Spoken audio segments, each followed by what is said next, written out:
beyond the sixth sense.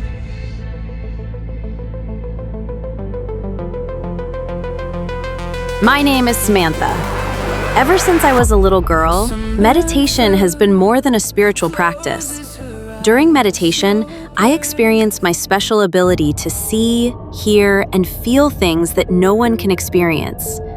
God has gifted me the special abilities that I can explore during my meditation sessions. It has been my bridge to another world. Sometimes, when my mind becomes completely silent, I witness memories that don't belong to me. Sometimes I hear voices that were never meant for living ears. And sometimes, I meet souls desperately waiting for someone to uncover the truth they left behind. Every investigation changes me. Every spirit teaches me something about humanity. But there are cases where the true darkness does not come from the dead. It comes from the living. This is one of those cases. Only a few days after closing my previous investigation, my phone rang again. The caller introduced herself as Mia. She was a registered nurse working night shifts at one of the largest hospitals in my neighboring city. The hospital was only 15 minutes from my apartment. Her voice trembled, not because she believed in ghosts, because she believed she was losing her mind. She explained that for nearly 6 months, strange things had been happening only during her night shifts. Whenever she became exhausted and rested for a few minutes, whenever she closed her eyes, she saw blood. Not a little. Walls soaked in blood. Hospital corridors flooded with it. She would immediately wake up. Everything looked normal again. Sometimes, while walking through quiet hallways, she noticed dark, human-shaped shadows moving across the walls. Whenever she turned around, nothing. She asked her coworkers. Nobody had seen anything. She began wondering whether stress was causing hallucinations, but the experiences kept becoming stronger. "I can't quit," she whispered. "I love my patients. But every night, I'm terrified to come back." Something about her story immediately interested me. Hospitals are places where life begins. They are also places where life ends. Thousands of emotions pass through their walls every day. Joy, hope, pain, grief. If any building could hold powerful emotional memories, it would be a hospital. I agreed to investigate. The following afternoon, I drove to the hospital. The building stood proudly beside one of the busiest roads in the city. People hurried through its revolving doors. Ambulances arrived one after another. Families waited outside. Some smiled with relief after receiving good news. Others cried quietly after hearing the worst news imaginable. Inside, every hallway felt alive. Doctors pushed stretchers. Nurses hurried between rooms. Pharmacists prepared medication. Receptionists answered endless questions. Children laughed in the pediatric ward. Newborn babies cried in the maternity unit. Patients waited outside radiology. Relatives sat nervously outside operating theaters. The smell of disinfectant mixed with medicine and freshly cleaned floors filled the air. Everywhere I looked, people from every background shared one thing in common: hope. Inside a hospital, names slowly disappear. People become room 412, bed 7, patient 26. Yet behind every number is a family waiting. Mia greeted me near the nurse's station. She looked exhausted. Dark circles surrounded her eyes. She walked me through every location where she had experienced the visions. Long corridors, supply rooms, staff lounge, empty waiting areas, even the room where she occasionally rested during overnight breaks. I paused, closed my eyes, listened. Nothing. The atmosphere felt completely ordinary, busy, professional, peaceful. There was no overwhelming spiritual presence, no oppressive energy, no sign of a haunting. That puzzled me more than if I had sensed one. Back home, I changed my approach. Instead of searching for ghosts, I searched for patterns.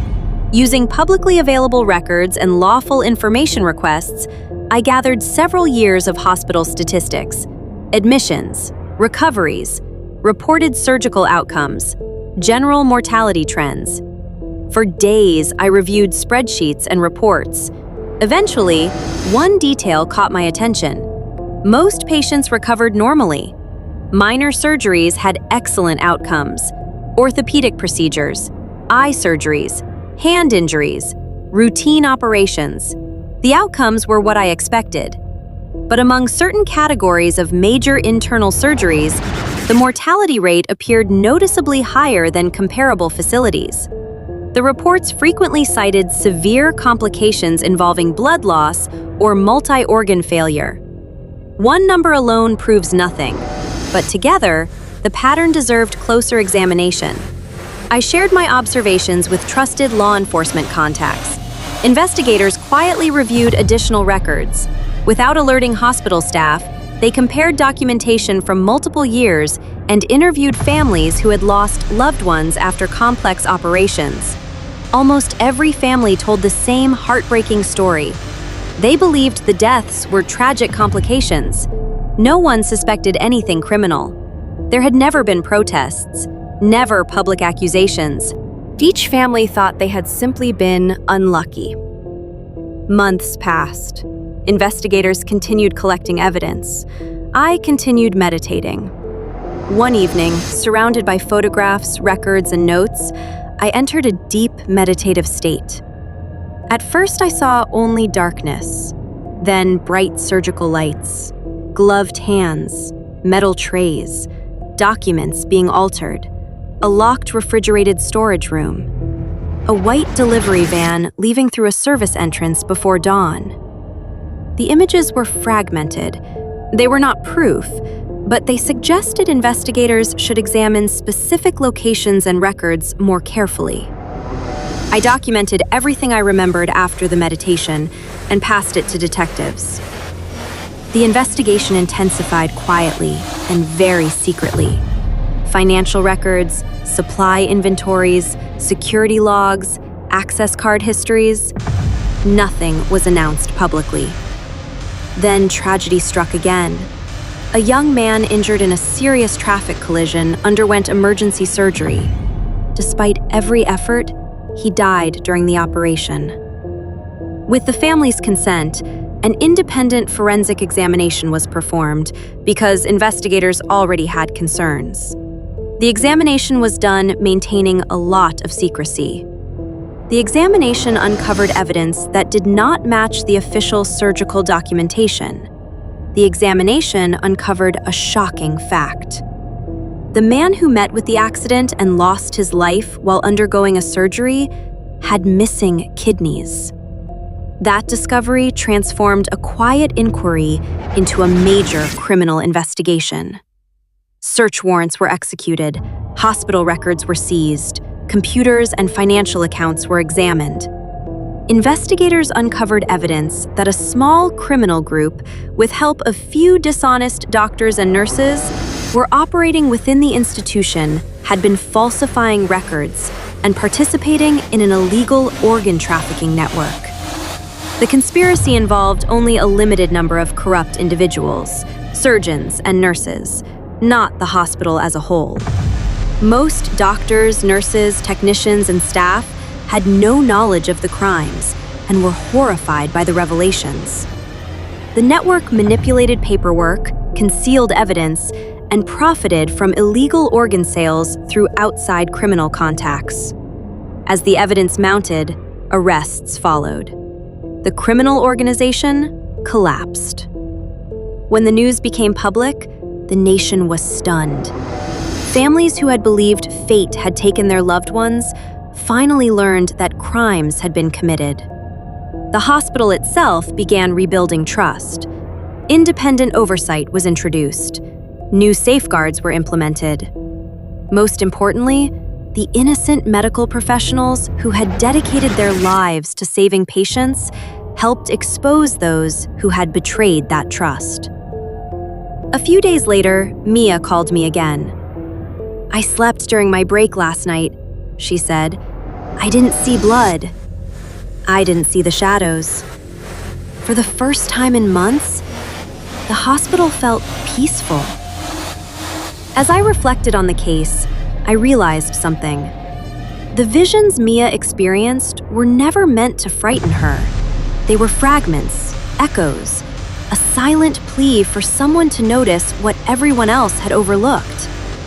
Sometimes spirits don't ask for revenge. They ask for the truth. The media covered the investigation for weeks. People called it one of the biggest criminal cases in the region. My name appeared in newspapers once again. But I knew another mystery was already waiting.